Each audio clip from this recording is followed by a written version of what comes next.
الحمد لله نحمده ونستعينه ونستغفره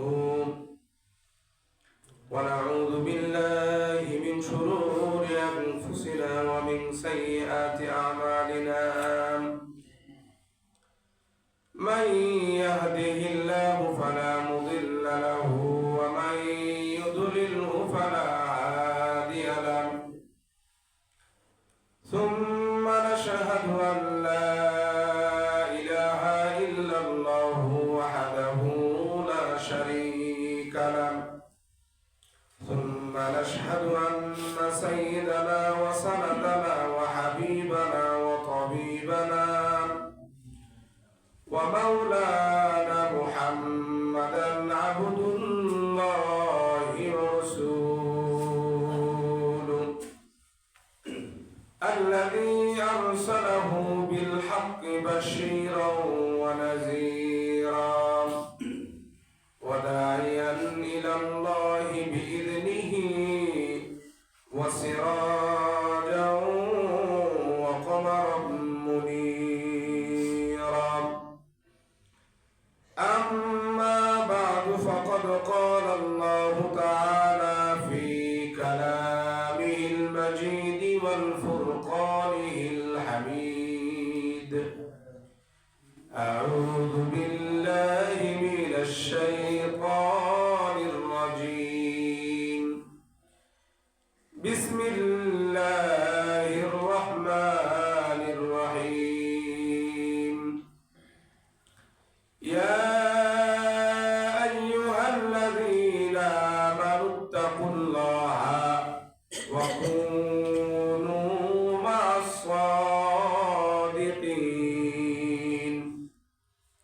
صدق الله العلي العظيم وقال رسول الله صلى الله عليه وسلم من رأى منكم منكرا فليغيره بيده فإن لم يستطع فبلسانه فإن لم يستطع فبقلبه وذلك أضعف الإيمان أو كما قال النبي عليه الصلاة والسلام صدق الله العلي العظيم وصدق رسوله النبي الكريم ونحن على ذلك من الشاهدين والشاكرين والحمد لله رب العالمين الحمد لله সমস্ত প্রশংসা সর্বাগ্রে মহান মালিকের প্রতি যে আল্লাহ রাব্বুল আলামিন আমাদেরকে আজকে পবিত্র জুমার দিনে আহাবুল বিলাদি মাসাজিদুহা পবিত্র পাহাড় তথা মসজিদে নিয়ে এসেছেন মহান আল্লাহ মহান উদ্দেশ্য আদায় করার লক্ষ্যে। এজন্য আমরা সবাই এসে আল্লাহর উপর শুকরিয়া আদায় করে বলি আলহামদুলিল্লাহি রাব্বিল আলামিন। অতঃপর দরুদ ও সালাম বিশ্ব নবী আকায়ে নামদার জনাব মুহাম্মদ রাসূলুল্লাহ সাল্লাল্লাহু আলাইহি ওয়াসাল্লাম। মুহতারাম হাজিরিন, যে আয়াতে কারিমা তেলাওয়াত করছি রব্বুল আলামিন বলতেছেন ইয়া আইয়ুহাল্লাযীনা আমানুত্তাকুল্লাহ ওয়া কুনু মা'আস সাদিকিন। আল্লাহ পাক বলেন ইয়া আইয়ুহাল্লাযীনা আমানু, হে ঈমানদার বান্দা বান্দীগণ, ইত্তাকুল্লাহ, আমাকে ভয় করো, ওয়া কুনু মা'আস সাদিকিন, এবং যারা সত্যবাদী তাদের সাথে চলো, তাদের সাথে থাকো, তাদের সঙ্গে ওঠা বসা করো। অর্থাৎ মা'আস সাদিকিন এখানে মিম দ্বারা আল্লাহ রাব্বুল আলামিন সত্যবাদীদের সঙ্গে আমাদেরকে সম্পৃক্ত করছে, জোড়ায়া দিয়েছে, যেন আমরা সত্যবাদীদের সঙ্গে চলতে পারি। এবং যে হাদিস তেলাওয়াত করছি বিশ্বনবী সাল্লাল্লাহু আলাইহি ওয়াসাল্লাম বলেন, মানুষ যখন তোমাদের সামনে কোনো অন্যায় কাজ হয়, মান রাআ মিনকুম মুনকারান ফালিয়ুগাইয়িরহু বিয়াদিহি, তখন তোমরা তা প্রতিহত করো তোমাদের হাত দ্বারা। হাত দ্বারা যদি সম্ভব না হয় ফাইন লাম ইয়াসতাতি ফাবিলিসানিহি ফাবিকলবিহি, তাহলে তোমাদের কলব দ্বারা ঘৃণা করো, জবান দ্বারা নিষেধ করো। এটা হলো সর্বনিম্ন স্তরের ঈমান। এটা হলো কি? অন্তর দ্বারা ঘৃণা করা সর্বনিম্ন স্তরের ঈমান। যখন মানুষ অন্যায় কাজ দেখে হাত দ্বারা তা বাধা দিতে পারে না, বোঝা গেল ওই সময়টাও মানুষদের দুর্ভিক্ষের একটা সময় চলতেছে। আর যখন হাত দ্বারা বাধা দেওয়া সম্ভব, সেই সময় যদি আমরা অন্তর দ্বারা ঘৃণা করি বা জবান দ্বারা বলি, তাহলে এটা ইমানের কোনো পর্যায়ে থাকে না। কেন? কারণ তখন হাত দ্বারা বাধা দেওয়ার মতো শক্তি সামর্থ্য আল্লাহ আমাদেরকে দিয়েছে। বোঝা গেল, যখন হাত দ্বারা বাধা দেওয়া সম্ভব তখন হাত দ্বারাই বাধা দিতে হবে। যখন অন্তর দ্বারা ঘৃণা করা প্রয়োজন তখন অন্তর দ্বারা ঘৃণা করতে হবে। যখন কলম দ্বারা বা জবান দ্বারা তা প্রতিহত করা যায় কথার মাধ্যমে, তখন জবান দ্বারা কথার মাধ্যমে প্রতিহত করতে হবে। এটাই হলো ইমানের কোয়ালিটি। এখন আসেন, আল্লাহ পাক রব্বুল আলামিন শুরুতে বলতেছেন, ইয়া আইয়ুহাল্লাযীনা আমানুত্তাকুল্লাহ, যারা ঈমান আনছে তারা আল্লাহকে ভয় করো। এর মানে যারা ঈমান আনে তারা আল্লাহকে ভয় করবে না। যাই ঈমানই আনেনি ওর ভিতরে আবার আল্লাহর ভয় কিসের? ওর ভিতরে আবার আল্লাহর ভয় কিসের? এখন কথা হলো, পৃথিবীতে ঈমানদার মানুষ কিন্তু অনেক আছে। কম না বেশি? সব মানুষ ঈমানদার। তাম পৃথিবীতে এই যে 257টি রাষ্ট্র আছে, এখানে প্রায় 800 কোটি মানুষ, কত কোটি? 800 কোটি মানুষ বসবাস করতেছে। তার মধ্যে প্রায় 300 থেকে 350 কোটি মুসলমান বসবাস করতেছে। তাহলে চিন্তা করে দেখেন, মুসলমানের সংখ্যা কতটি? 350 কোটি। আর বাকি 450 বলেন বা 400 বলেন বা 500 কোটি বলেন, হিন্দু আছে, বৌদ্ধ আছে, খ্রিস্টান আছে, নাসারা আছে, আবার নাস্তিক আছে, আস্তিক আছে, যারা কোনো ধর্ম মানে না সেটাও আছে। সব গ্রুপ মিলা 500 কোটি। আর শুধু মুসলমানের সংখ্যা কত কোটি? 350 কোটি। তাহলে মুসলিম একটা বৃহত্তর জাতি, তাই নয়? এই 350 কোটি মুসলমান সবাই কি ইমানদার? না, সবাই কিন্তু ইমানদার নয়। সবাই ইমানদার নয়। রাসূলের যুগে, প্রাথমিক যুগে অনেক সাহাবীরা ঈমান আনছে, অনেক লোক ঈমান আনছে, কিন্তু তারপরে তারা মুসলমান ছিল না। মুসলমান ছিল কিন্তু ঈমানদার ছিল না। উকবা ইবনে আবি মুআইদ রাসূলের পিছনে নামাজ পড়ছে, সর্বদা রাসূলকে অনুকরণ ইত্তিবা করছে। যখন যুদ্ধের ময়দানে যাওয়ার প্রয়োজন আছে, সাহাবায়ে কেরামদেরকে বসে বলছে, এই গরমের সময় যাবা? যে গ্রীষ্মকাল, গরমের সময় যুদ্ধের ময়দানে না পাবা পানি, না পাবা ঠিক মতো খাবার, এই যুদ্ধে যাওয়া যাবে না। যুদ্ধের ফল কি? আমরা শাহাদাত বরণ করি, আমাদের বিবি বাচ্চা সবগুলো ইতিম হয়ে যায়। এই বলিয়া সাহাবায়ে কেরামদেরকে যুদ্ধ থেকে বিরত রাখার চেষ্টা করছে। কিন্তু সাহাবীরা কি যুদ্ধে না যায় বাড়িতে বসে থাকছে? বসে থাকে না। কিন্তু উকবা ইবনে আবি মুআইদ কিন্তু কোনো যুদ্ধে অংশগ্রহণ করেন নাই, বা রাসূলের দ্বীনের কোনো কাজে সে অংশগ্রহণ করেন নাই। কেন? সে ছিল মুনাফিক। সে ছিল মুনাফিক। এখন আপনারা জানেন, ইত্তাকুল্লাহা ওয়া কুনু মা'আস সাদিকিন, কারা সত্যবাদী আর কারা মিথ্যাবাদী? কারা সত্যবাদী আর কারা মিথ্যাবাদী? এটা আমরা সবাই জানি। কাফেররাও জানতো আল্লাহ রাসূল একমাত্র সত্যবাদী, জানতো না? তারা কিন্তু জানতো। আমরাও জানি কারা সত্যবাদী আর কারা মিথ্যাবাদী। অনেকে আছে ক্ষমতায় যাওয়ার জন্য মাথায় টুপি, গায়ে লম্বা জুব্বা, হাতে তসবিহ সব কিছুই লাগায়, কিন্তু এটা জনগণ কেন, ছোট্ট একটা বাচ্চাও বুঝতে পারে এ হলো পাক্কা একটা মিথ্যাবাদী। কারণ কয়েকদিন পরে আর রূপ, চেহারা সবকিছুরই পরিবর্তন হয়ে যাবে। এটা আমরা সবাই বুঝতে পারি। আর যারা প্রকৃতপক্ষে সত্যবাদী, এদেরকেও আমরা চিনতে পারি। আল্লাহ রাসূলের কাছে হযরত ওমর রাদিয়াল্লাহু তাআলা ইসলাম গ্রহণের আগে আবু জেহেল বলেছিল, মুহাম্মাদের কাল্লা যে নিয়ে আসতে পারবে তাকে 100 উট হাদিয়া দেওয়া হবে। কয় শত উট? 100 উট। বর্তমান বাংলাদেশের বাজার মূল্য প্রায় 100 কোটি টাকা। প্রায় 100 কোটি টাকা। যদি বলা হয় অমুক হুজুরের কাল্লা এনে দেন, 500 টাকা দেওয়া হবে, কত যুবক আছে লাভ দিয়ে চলে যাবে।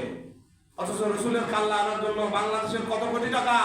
100 কোটি টাকা ঘোষণা করা হয়েছিল সেই সময়। সবাই হযরত ওমরের দিকে আঙ্গুল উঠাইল, ওমর তুমি এটা পারবা? হযরত ওমর আল্লাহ রাসূলের কাল্লা আনার জন্য দৌড়ে যাচ্ছে। যাওয়ার পূর্বে সে চিন্তা করতেছে, কে রে, আমি তো জ্ঞানী মানুষ, আমি তো বোকা নয়, আমি তো জ্ঞানী, আমি বোকা নয়। তাহলে আমি যাকে হত্যা করার জন্য যাচ্ছি, সর্বপ্রথম আমার উচিত হলো সে আসলে ভালো মানুষ না এরা যেই কথা বলতেছে সেই চরিত্রে। সুতরাং আগে আমি মুহাম্মদ রাসূলকে একটু ফলো করি। দিবালোকে সবার সামনে রাসূলকে কি করা যাবে না, ফলো করা যাবে না। এজন্য রাতের যখন অন্ধকার হয়ে গেছে, বিশ্বনবীর হুজরার মধ্যে ওমর রাদিয়াল্লাহু তাআলা দৃষ্টিপাত করছেন। চোখ দিয়ে দেখতেছেন রাসূল কি করে, মুহাম্মদ রাসূল এখন কি করে। দেখে মুহাম্মদ রাসূলুল্লাহ নামাজের মধ্যে দণ্ডায়মান। গ্রীষ্মকাল নবীজি সাল্লাল্লাহু আলাইহি সাল্লাম দীর্ঘক্ষণ নামাজের মধ্যে দাঁড়িয়ে থাকার কারণে নবীজির চুল মোবারক থেকে ঘাম টপ টপ করে পড়ছিল।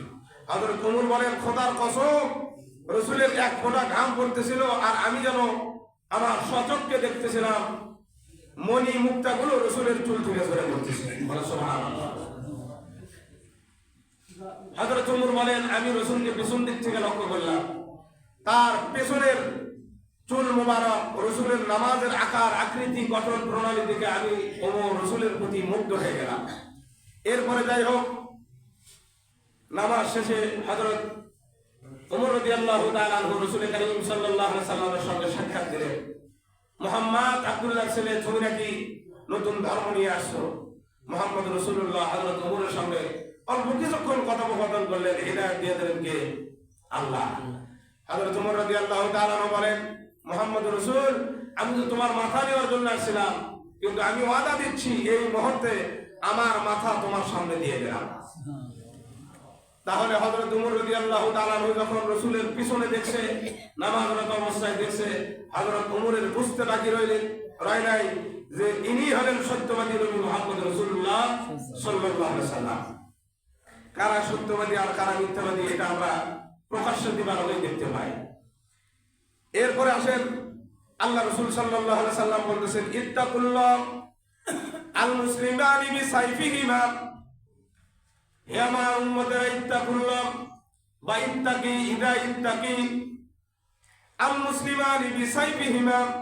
আমার মুসলমান উম্মতের মধ্যে যখন দুইজন মুসলমান একজন আরেকজনের বিপক্ষে সাইফিহিমা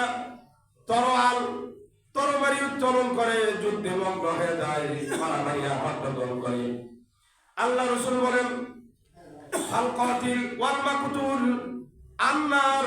আল্লাহ রাসূল সাল্লাল্লাহু আলাইহি ওয়াসাল্লাম বলেন, ফাল কাতিল, যাকে হত্যা করা হলো, ওয়াল মাকতুল, যে হত্যা করলো, ফিন্নার, উভয় তারা জাহান্নামের অধিবাসী হয়ে গেল।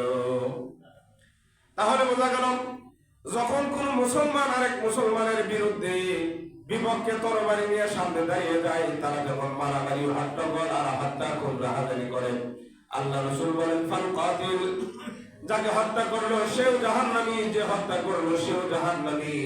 আল্লাহর পয়গম্বর এরপরে বলেন, কুলতু, সাহাবায়ে কেরাম জিজ্ঞেস করলেন, ইয়া রাসূলুল্লাহ, হাযাল কাতিল ফামা বালাল মাকতুল।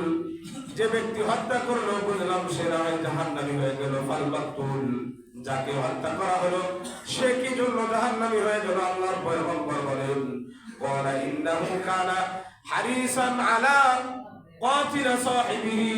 কারণ ওই যে ব্যক্তিকে কতল করা হলো সেও সুযোগ খুঁজতেছিল, সে যদি সুযোগ পাইতো সেখান থেকে দাঁড়িয়ে ওই কাতিলকে সেও কতল করে ফেলতো। এজন্য দুইজনে জাহান্নামে। কথা কার? আল্লাহ রাসূলের কথা। অথচ দেখেন তাম পৃথিবীর মধ্যে হিন্দু বলেন, খ্রিস্টান বলেন আর বৌদ্ধ ইহুদি নাসারা বলেন, সবাই শুধুমাত্র কল কাঠি মেরে ছেড়ে দিয়েছে। আর মুসলমান নিজেরা হত্যা খুন রাহাজানি করে আমরা আমাদের জীবনকে শেষ করে ফেলে দিচ্ছি। অথচ আল্লাহর পয়গম্বর কত সুন্দর করে বললেন, আসাইবিহিমা আল মুসলিমানি সাইবিহিমা।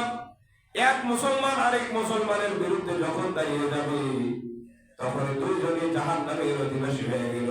কিন্তু এখানে বুঝতে হবে, এক মুসলমান যদি ঘুমন্ত অবস্থায় থাকে, ইবাদতের মধ্যে মগ্ন আছে, আর এই মুসলমান তাকে যদি আবার অন্যায় ভাবে হত্যা করে, অথবা কোন মুসলমানকে অন্যায় ভাবে হত্যা করলো, পারিবারিক কারণে হত্যা করলো, যে কোনো কারণেই হোক না কেন যদি হত্যা করে থাকে, আল্লাহর পয়গম্বর হাদিসের মধ্যে বলে, এই ব্যক্তি আল্লাহর জমিনে জিন্দা থাকা অবস্থায় সে কোনদিন তার জীবনকে নিরাপদ স্থানে রাখতে পারবে না, এবং কিয়ামতের কঠিন মুসিবতের দিনে সে কোনদিন জান্নাতের অধিবাসী হইতে পারবে না।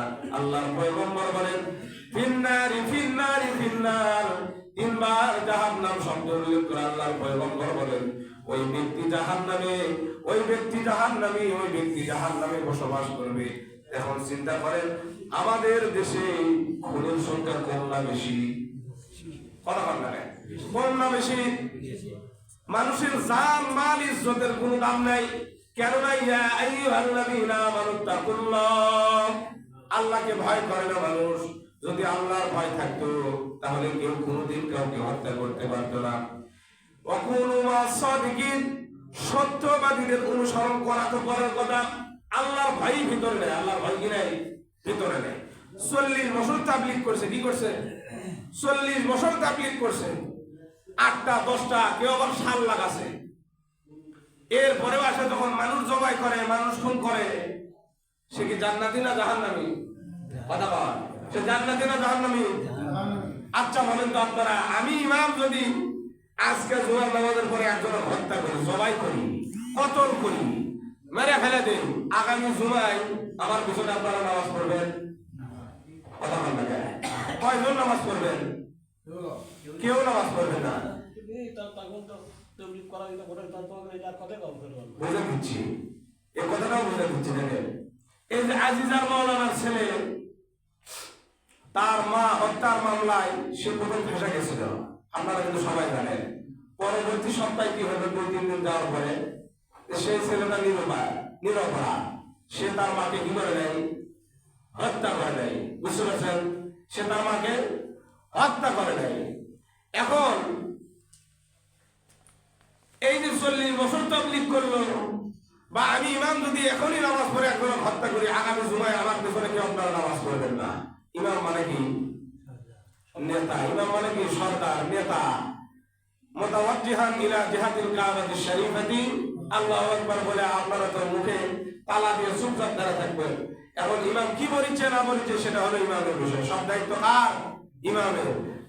নামাজ যদি ভুল হয়, ইমামের নামাজ যদি ভুল হয়, সবার গুনাহগার কে হবে? অথবা ইমাম হবে।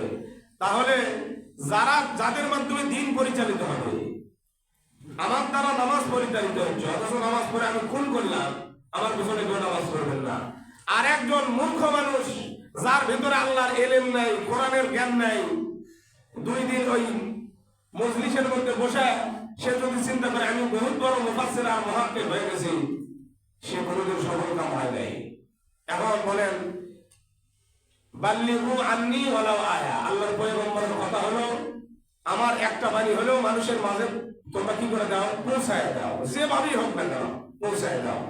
দীর্ঘদিন যাবত আমাদের দেশে তাবলীগ জামাতের মাধ্যমে সাধারণ মানুষের মধ্যে এটা কিছু চলমান ছিল। যেমন দেখেন, আমাদের দেশে জামাত ইসলামী, কি জামাত ইসলামী, তাদের চিন্তা চেতনা হলো মদিনার ইসলামকে কায়েম করা, অর্থাৎ 10 বছর রাসূল যেমন যুদ্ধ জিহাদ করছেন ওইভাবে ইসলামকে কায়েম করা।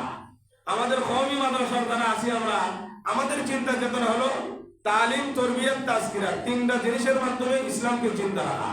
তাবলীগের চিন্তা ভাবনা হলো সাধারণ মানুষকে সাথে নিয়ে দিনের সঠিক দাওয়াত তাদের মাঝে পৌঁছায় দিয়ে দিনকে চিন্তা রাখা।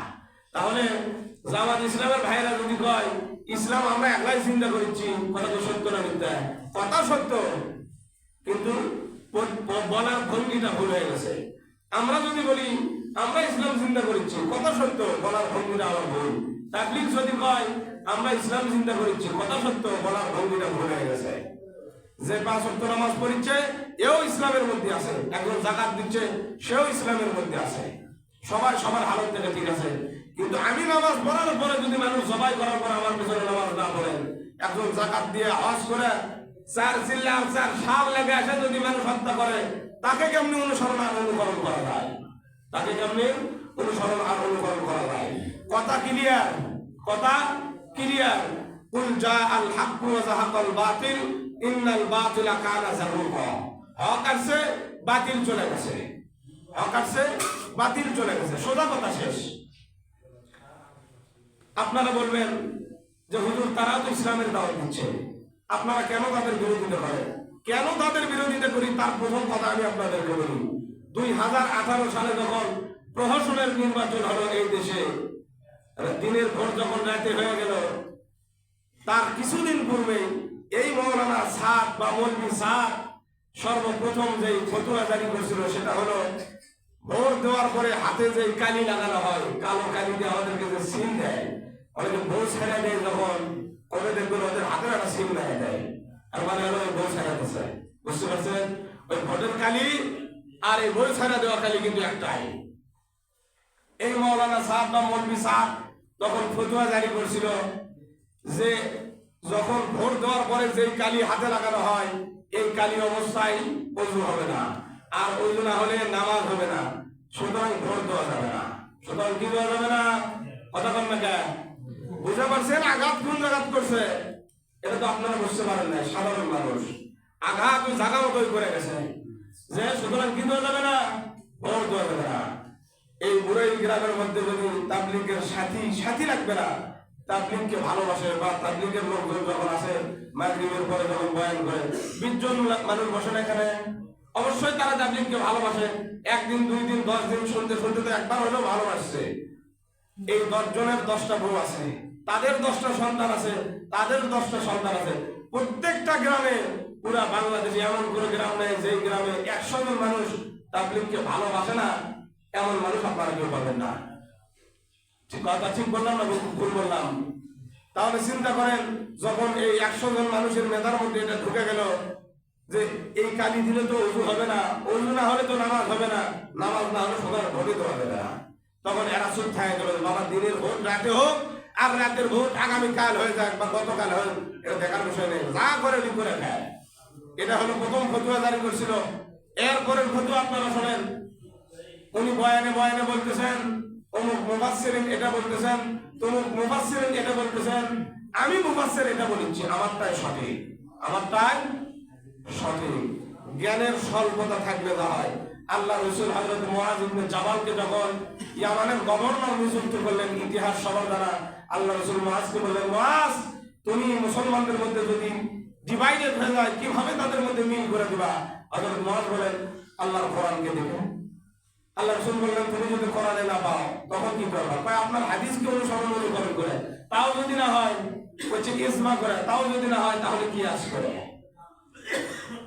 কি বুঝলেন? আল্লাহ রাসূল সাল্লাল্লাহু আলাইহি সাল্লাম মুআযকে বললেন, তুমি যদি না পাও তার মানে কি মুআয কোরআনের মধ্যে এটা নাই তা নয়, তোমার চোখে যদি না পড়ে, তোমার জ্ঞানের স্বল্পতার কারণে তুমি যদি এটা তোমার দৃষ্টিগোচর না হয়। মৌলভী সাদ হলো কাবিয়া সরদারি পড়া একজন ছাত্র, অর্থাৎ বাংলা লাইনে 8 থেকে 10 পাস। তাহলে ম্যাট্রিক পরীক্ষা দিয়ে একজন ছাত্র যদি এমবিবিএস ডাক্তারের কাজ করতে চায়, কাজ হবে, রোগী মরে যাবি, রোগীর অপারেশন সাকসেসফুল হবে, তাহলে সে হলো এই পাশের ছাত্র, সে গেছে এমবিবিএস ডাক্তারের কাজ করবে, কাজ হবে না। তো নেতা হবার চালি হয় আল্লাহ রাসূল সাল্লাল্লাহু আলাইহি সাল্লামের প্রকৃত একজন সাহাবী হযরত খালিদ বিন ওয়ালিদ। হযরত খালিদ বিন ওয়ালিদ মৃত্যু পর্যায়ে বিছানায় শয্যাশায়িত। হযরত খালিদ তার বিবিকে ডাক দিয়ে বলতেছেন, ওগো প্রাণের বিবি, আমি চিন্তা করতেছি, মনে মনে ভাবতেছি অতি সত্বর আমার সামনে মৃত্যু উপস্থিত হয়ে যাবে, তবে আমার দিলের মধ্যে এমন একটা আশা বা আকাঙ্ক্ষা রয়ে গেল, বিবিরে তুমি একটু দেখো আমার শরীরের মধ্যে এমন কোন জায়গা অবশিষ্ট আছে কিনা যে জায়গার মধ্যে শত্রু তরবারির আঘাত পড়ে নাই। হযরত খালিদ বিন ওয়ালিদ রাদিয়াল্লাহু তাআলা আনহু বিবি পুরো শরীরটা দেখলেন, দেখার পরে হযরত খালিদ বিন ওয়ালিদকে ডাক দিয়ে বললেন, খালিদ তোমার শরীরের মধ্যে এমন কোন জায়গা অবশিষ্ট নাই যে জায়গাতে শত্রুর তরবারির আঘাত পড়ে নাই। হযরত খালিদ বলেন, বিবিরে যখনই আমি রাসূলের সঙ্গে যুদ্ধের ময়দানে যাইতাম, যুদ্ধে যাওয়ার আগে আমি আল্লাহর কাছে দোয়া করতাম, আল্লাহ আমি যেন এই যুদ্ধে শাহাদাত বরণ করি। কিন্তু আমার চোখের সামনে অসংখ্য সাহাবায়ে কেরাম শাহাদাতের পেয়ালা পান করছে, কিন্তু দুঃখের বিষয় হলো আমি খালিদ আজকে আমার মৃত্যু হচ্ছে আমার বিছানায়। খালিদের স্ত্রী বললেন, অবশ্যই আল্লাহ রাসূল সাল্লাল্লাহু আলাইহি ওয়াসাল্লাম আপনার উপাধি দান করেছেন সাইফুল্লাহ, অর্থাৎ আল্লাহর তরবারি। আর পৃথিবীর জমিনে এমন কোন তরবারি আছে কি যে তরবারি আল্লাহর তরবারিকে মাটির সঙ্গে মিশিয়ে দেবে? সুতরাং আপনাকে শাহাদাত করা মানে আল্লাহর তরবারিকে মাটির সঙ্গে মিশিয়ে দেওয়া। কেবলমাত্র এই কারণে রব্বুল আলামিন আপনাকে যুদ্ধের ময়দানে শাহাদাতের পেয়ালা পান করান নাই, ঘরের মধ্যে মৃত্যুবরণ করেও আপনি শাহাদাতের পেয়ালা পান করবেন। চিন্তা করে দেখেন, হযরত খালিদ বিন ওয়ালিদ মৃত্যু পর্যায়ে অবশ্যই, তারপরেও তার ভিতর প্রকৃত দিন কেমন ছিল, প্রকৃত দিন কেমন ছিল। তো যাই হোক, মৌলভী সাহেবের অনেক এরকম ইতিহাস আছে, অনেক ইতিহাস আছে। নামাজের মাসলার ব্যাপারে অনেক গরমিল আছে। সে বলতেছে ওযু করলে এত লক্ষ কোটি গুণ সওয়াব, এইরকম কোন হাদিস কোন আলিমের কি হয় নাই, দৃষ্টিগোচর হয় নাই। এখন কথা হলো, আপনারা আলিমদের কি কেন মানবেন? ভুল করলে কয়জন করবে? একজন করবে। কয়জন করবে? একজন করবে, না হয় 5 জন, না হয় 10 জন করবে। 1000-এর মধ্যে 10 জন বা 100 জন করবে। 1 কোটি মানুষের মধ্যে যদি একজন ভুল করে, বা 1 কোটি মানুষের মধ্যে তাম পৃথিবীতে তাবলীগ জামাতের যতগুলো সংখ্যা আছে, তাদের মধ্যে বৃহত্তর জনগোষ্ঠী হলো উলামায়ে কেরামকে সমর্থন করে, বৃহত্তর জনগোষ্ঠী হলো উলামায়ে কেরাম। তাহলে এতগুলো জনগোষ্ঠী কি ভুল করতে পারে? কথা বল, ভুল করতে পারে? পারে না, কোনোভাবেই সম্ভব নয়। তাহলে ভুল করতে পারে না। আমার একটা বিষয় ভুল হয়ে গেছে, আমি যদি আপনাদের সামনে বলি আমার ভুল আছে, আপনারা কি আমার উপর রাগান্বিত হবেন না ক্ষমা করে দেবেন? বাইরে যা কি বলা বলি করবেন বলেন তো, যে না পারে ও তো খুব ভালো, ভুল করছে আমার স্বীকার করছে, তাই বলবেন না? আর ভুল করার পরেও যদি কই আমি কি ভুল করছি, আপনারা আমার সাথে এরকম করেছেন, আমি তো কোনো ভুল করি না, আপনারা ভুল করছেন, তাহলে বাইরে যে আপনারা কি বলবেন? যে আর মতো জালিম আল্লাহ জমিনে আর নেই, তাই বলবেন না? তো ভুল করার পর হ্যাঁ ঘাড় তেরে, যাকে বলে কি ঘাড় তেরে। যাই হোক, আল্লাহ পাক বলেন ফাসআলু আহলা যিকরি ইন কুনতুম লা তা'লামুন, যারা জানে তারা সর্বদাই জানে, তাদের দাম কিয়ামতের ময়দানেও, দুনিয়াতে আখিরাতে উভয় জাহানে। এখন আপনারা বলেন, আপনারা কাদের সাথে? আলেমদের সাথে না হাতুড়ে ডাক্তারের সাথে? যদি আলেমদের সাথে থাকেন তো ভালো, আলহামদুলিল্লাহ, এমবিবিএস ডাক্তার দিয়ে চিকিৎসা করাবেন।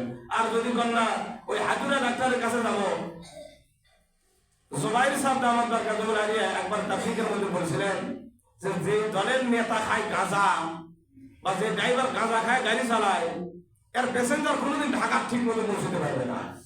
বুঝতে পারছেন আপনারা? তো যার মূল নেতাই হলো গাঁজা খোরবাকা, যার মূল হত্যাকর্তাই হলো খুন আর রাহাজানির মধ্যে নিমজ্জিত, তার শ্রোতাবিন্দু কেমন হবে? আমি মুসলিম ইমাম যদি উগ্রপন্থী হই, যে মার ধর আর কাপ, আমার মুসলিম কেন হই? আমার মুসলিম তো ওই মার্কাই হবি, তার চেয়ে ভালো হবে না, এটাই স্বাভাবিক। তো যাই হোক, আমরা সর্বদা কাদের সঙ্গে? আলেমদের সাথে।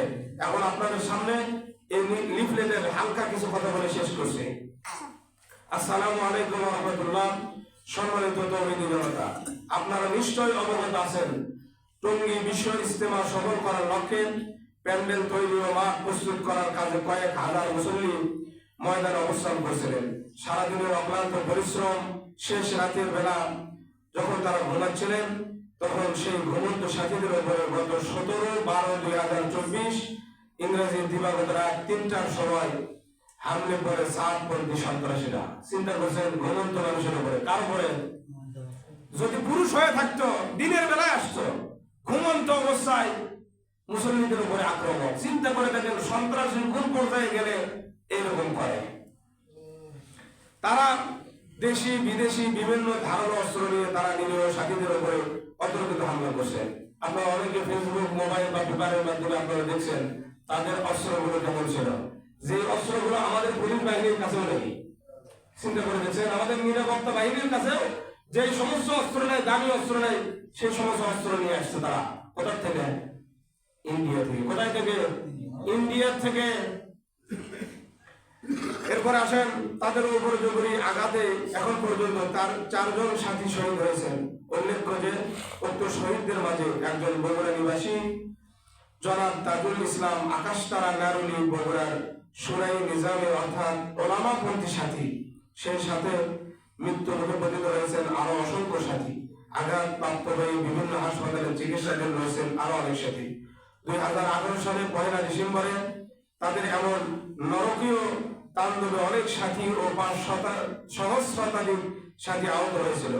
এ জাতীয় বর্বরতা দেশ ও বিদেশে ইসলাম এবং শান্তিপ্রিয় মুসলমানদের ব্যাপারে ভুল মেসেজ দিয়ে থাকে। তাই তাবলীগের নামে এই জাতীয় সন্ত্রাসী কার্যকলাপ বাংলাদেশের মতো একটি শান্তিপ্রিয় মুসলিম দেশে কিছুতে চলতে দেওয়া যায় না। তাই আমাদের দাবি হলো রাতের অন্ধকারে তাবলীগের নিরীহ মানুষের শান্তিপ্রিয় সাথীদের উপরে অতর্কিত হামলাকারী সাতপন্থী এতাদীদের অনত বিলম্বে গ্রেপ্তার ও দৃষ্টান্তমূলক শাস্তি দিতে হবে। আলহামদুলিল্লাহ, মুআজ নূর, খুনি মুআজ নূর গ্রেপ্তার হয়েছে। আল্লাহ তাকে ফাঁসির কাস্টে যাওয়ার মতো তৌফিক দান করুন। বগুড়া জেলার সকল মসজিদে সাতপন্থী এতাদীদের সমস্ত কার্যকলাপ বন্ধ করে দিতে হবে। আল্লাহ যদি তৌফিক দান করে, এই মসজিদে যদি আমার রিজেক্ট থাকে আমি ইমাম থাকা অবস্থায় এই মসজিদের সাতপন্থী কোনো খুনি ঢুকতে পারবে ইনশাআল্লাহ। আপনারা যদি ঢুকতে দেন, আমার বাদ দিয়ে ওই গ্রুপকে ঢুকাইতে হবে, আমার বাদ দিয়ে ওই গ্রুপকে ঢুকাইতে হবে। কোন খুনির স্থানে মসজিদ হবে না ইনশাআল্লাহ। প্রশাসন কেউ করবে না, আপনারা শুধু দোয়া করেন। সবকিছুর মালিক আল্লাহ, সবকিছুর মালিককে আল্লাহ। শুধুমাত্র আপনারা জেনে খুশি হবেন, আমাদের কাহালু থানাতে ওলামা মাশায়েখ মাশায়েখের সদস্য সংখ্যা হলো প্রায় 1200। কত? শুধুমাত্র কাহালু সদরে কত? 1200 মানুষ যদি থানায় যায়, অবস্থা কি হবে? থানায় সিআর বদনাম তো দিতে পারবে না একটা করে, চিন্তা করে দেখেন। এরপর আসেন সন্ত্রাসী সংগঠন হিসাবে দেশের প্রচলিত আইনে তাদেরকে নিষিদ্ধ সংগঠন হিসাবে ঘোষণা করতে হবে। সুতরাং আমরা সবাই সোচ্চার থাকি। আপনারা বা আমাদের সবার সাধারণ মানুষের মধ্যে একটা চিন্তা আসতে পারে যে হুজুর তারাও দাওয়াত দেয়, আপনারাও দাওয়াত দেন, তারা ভুল কি জন্য বারবার আপনারা তাদেরকে ভুল প্রমাণিত করতেছে। শোনেন, যেটা ভুল সেটা ভুল বলতে হবে। আমার যেটা ভুল আপনারা অবশ্যই ভুল বলবেন, আপনারা যেটা ভুল আমি কিন্তু বলবো না। আপনারা আওয়ামী লীগ সরকারকে কেন দেশ তাড়া করছেন? কথা বল, কেন দেশ তাড়া করছেন? ক্ষতি করছে। আমি কিন্তু বলতেছি, আপনারা বলছেন ক্ষতি করছে থেকে বাইর করে দিচ্ছেন, তাই নয়? তাহলে এটা বুঝলেন যে তারা ক্ষতি করছে, বাইর করে দিলেন। সাতপন্থী যে ক্ষতি করতেছে এটা কেন বুঝতেছেন না? এটা কেন বুঝতেছেন না? দেশের সব মানুষ বলতেছে ছাত্র জনতা বা এখন ছাত্র জনতা উলঙ্গ হ্যাঁ নাচ গান আর বাদ্যবাদ সব কিছু করে, তারপরে মানুষের কাছে তারা ভালো হবে। কথা বলেন, ছাত্র জনতা ভালো হবে কেন? কারণ তারা এই দেশের জন্য, এই মানুষের জন্য একটা ভালো কাজ করছে। সুতরাং বুঝলে বুঝপাতা, বুঝতে পারছেন না? বুঝলে বলে তেজপাতা। এর চাইতে বড় বোঝানোর আর কোনো ক্ষমতা আমার নেই। তবে কথা হলো, এই মসজিদে বাবা আমি ইমাম থাকা অবস্থায় সাতপন্থী কেউ ঢুকতে পারবে না। যদি আপনাদের ঢোকাতে মনে চাই, তারাও ইসলামের দাওয়াত দেওয়ার জন্য এসেছে, দয়া করে সেই দিন আমার ফোন করে কবেন আগামী জুমার থেকে আপনার আসা লাগবে না, আল্লাহর কসম আমি আসবো না, তাদেরকে নিয়ে আপনারা থাকেন। যদি তারা হক হয় তো হক, না হলে নষ্ট। আপনারা জানেন এই যে গতকালকে বগুড়া মার্কার মসজিদে যখন জানা যাবেন, আল্লাহু আকবার, চোখে পানি ধরে রাখতে পারবেন না যে সাথী শাহাদত বরণ করছে তার ছোট ছেলে যে অবস্থা করে আউমাউ করে কান্না করছে। সে মাইকে বলতেছে, আহা দেখলাম আমার আব্বা গেল আর আমার আব্বা আসলো আজকে অ্যাম্বুলেন্সে। ঘুমন্ত অবস্থা, একদম ঘুমন্ত মানুষকে হত্যা করা মানে কি বুঝতে পারতেছেন? কাফেরেরাও এরকম করেন নাই যে অবস্থা এরা করছে। যাই হোক, আল্লাহ পাক রব্বুল আলামিন বাংলার জমিনে সঠিক বিচার করার মতো তৌফিক দান করুন।